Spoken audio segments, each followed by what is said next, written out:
Bom dia, turma. Na aula de hoje vamos falar sobre termodinâmica.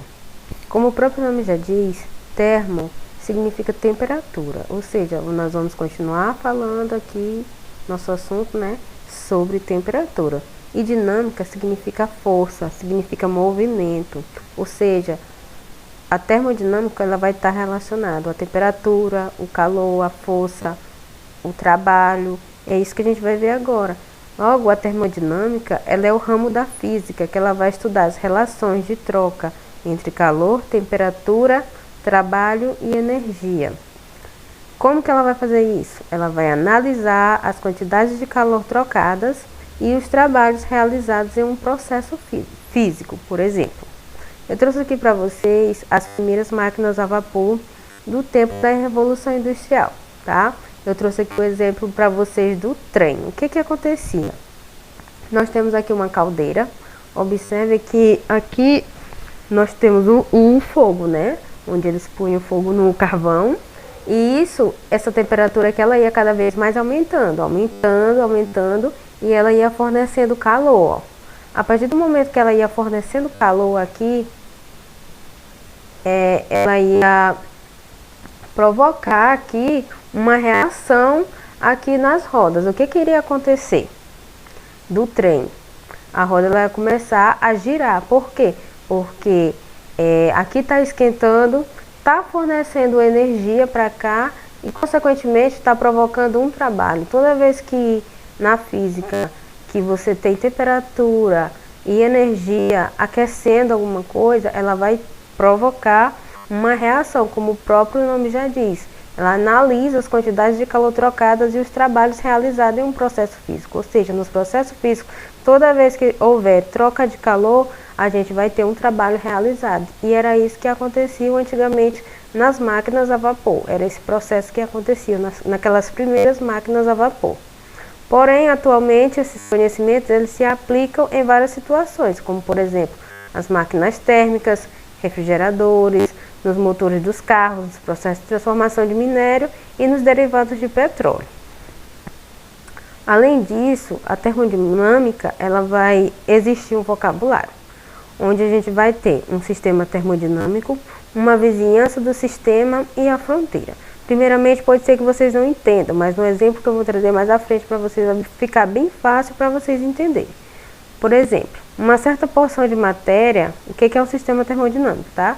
Ela é uma certa porção de matéria que pretendemos estudar, ou seja, um material, que ele tem que ser suficientemente extenso para poder ser descrito em parâmetros macroscópicos, ou seja, um sistema termodinâmico ele vai ser um material que ele é grande, ou seja, que ele é visível a olho nu.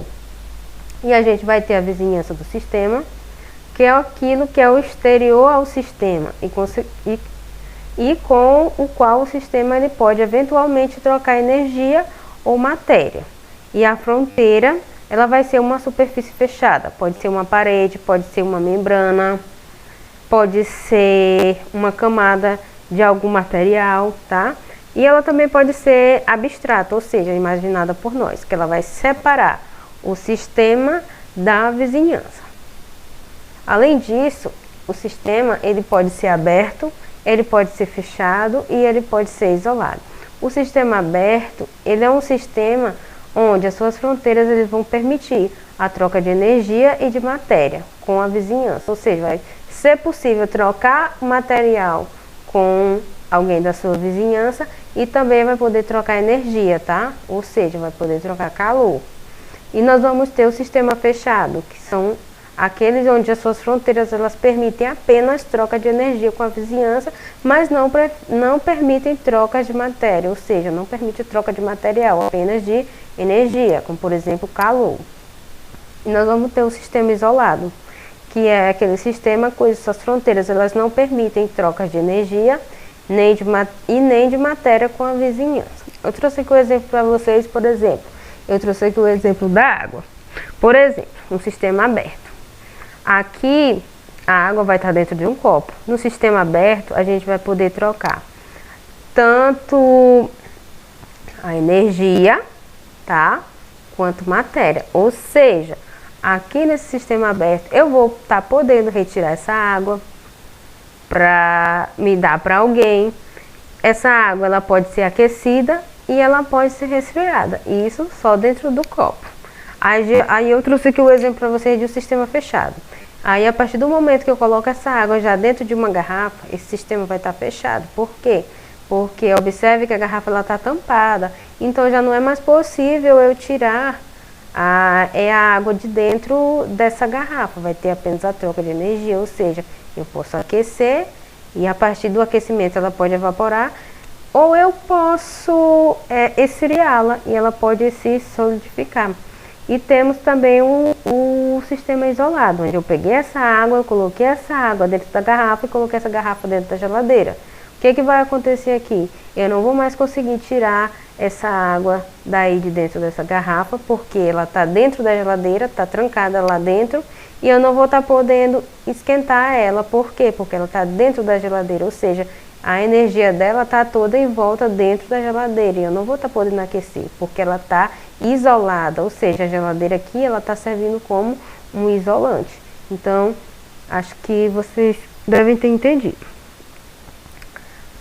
Quando falamos na termodinâmica, a gente vai utilizar essa fórmula, primeiramente, nessa primeira etapa.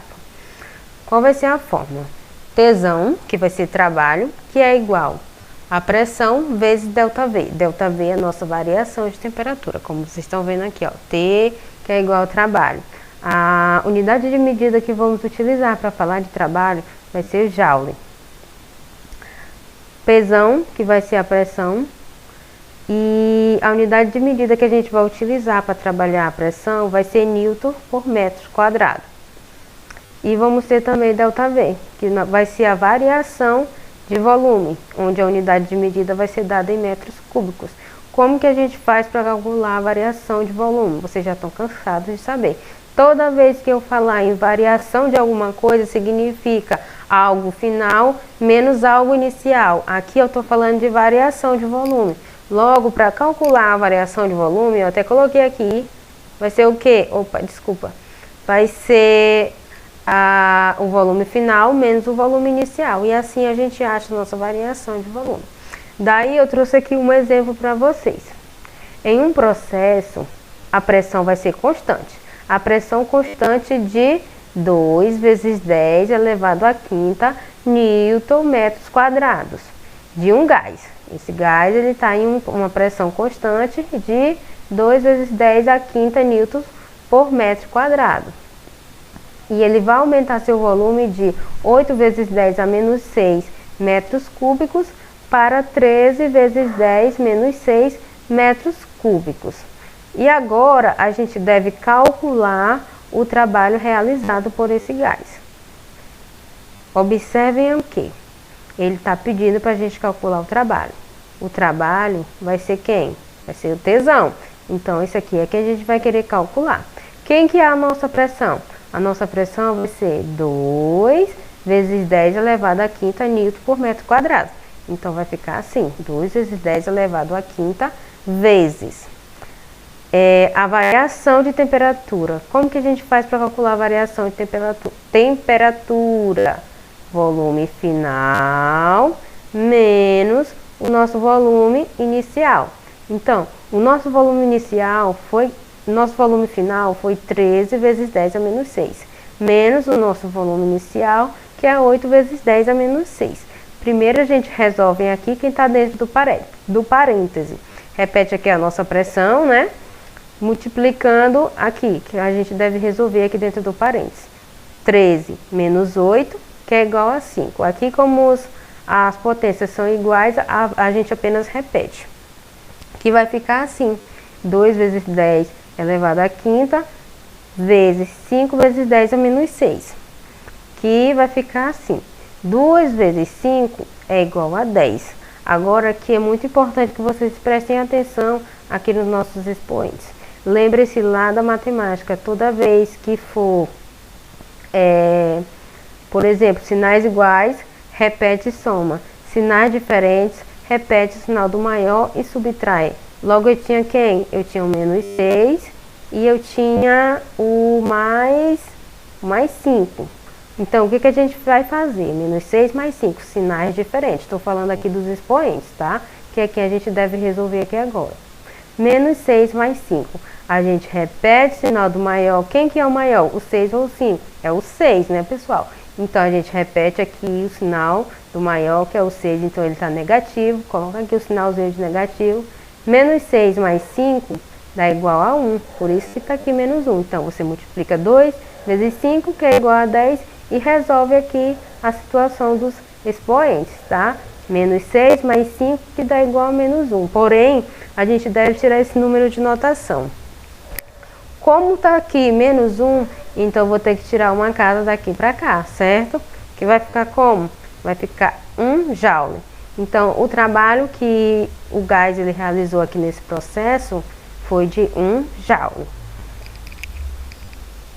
Trouxe outro exemplo para vocês também. Qual vai ser a pressão que está submetida a um gás que ele realizou um trabalho de 600 joule e teve uma variação no seu volume de 20 metros cúbicos para 45 metros cúbicos? Ou seja, esse gás ele está submetido a uma pressão e ele realizou um trabalho de 600 joule. A gente já sabe que o trabalho vai ser igual a 600 joule. E ele teve uma variação no seu volume após ele realizar esse trabalho, onde o seu volume inicial era 20 metros cúbicos e o seu volume final passou para 45 metros cúbicos. E ele quer descobrir qual foi a pressão submetida aqui nesse processo. Para isso, quem que a gente quer descobrir mesmo? A pressão. Então, a gente só substitui agora aqui os valores na fórmula. 600 joule, que vai ser o nosso trabalho, que vai ser igual à pressão, que aqui a gente quer descobrir, vezes o nosso ΔV. ΔV vai ser a nossa variação de temperatura. Temperatura final, que foi 45 metros cúbicos, menos a temperatura inicial. O volume inicial, pessoal, desculpe. O volume inicial, que foi quem? Que foi 20 metros cúbicos. Então, vai ficar assim. A gente repete de novo 600, que vai ser igual. Aqui eu já fiz logo a multiplicação, né? 45 menos 20, que dá igual a 25. Aí eu multipliquei logo pelo pesão, que ficou 25P. Agora a gente já sabe que ele vem para cá com o sinal trocado, deve fazer lá aquele joguinho do sinal, multiplicando todo mundo por menos 1, que ele vai ficar positivo no final, né? Então fica 25P, que é igual a 600. Depois desse 25P, esse 25 aqui, ele vem para cá dividindo, que vai ficar 600 dividido por 25. 600 dividido por 25 vai ser igual a 24. 24 newtons por metros quadrados. Por que newtons por metro quadrado? Porque é a nossa unidade de medida utilizada aqui quando formos falar de termodinâmica. Tá, pessoal? Muito importante que vocês não esqueçam disso. Vamos lá para a nossa atividade.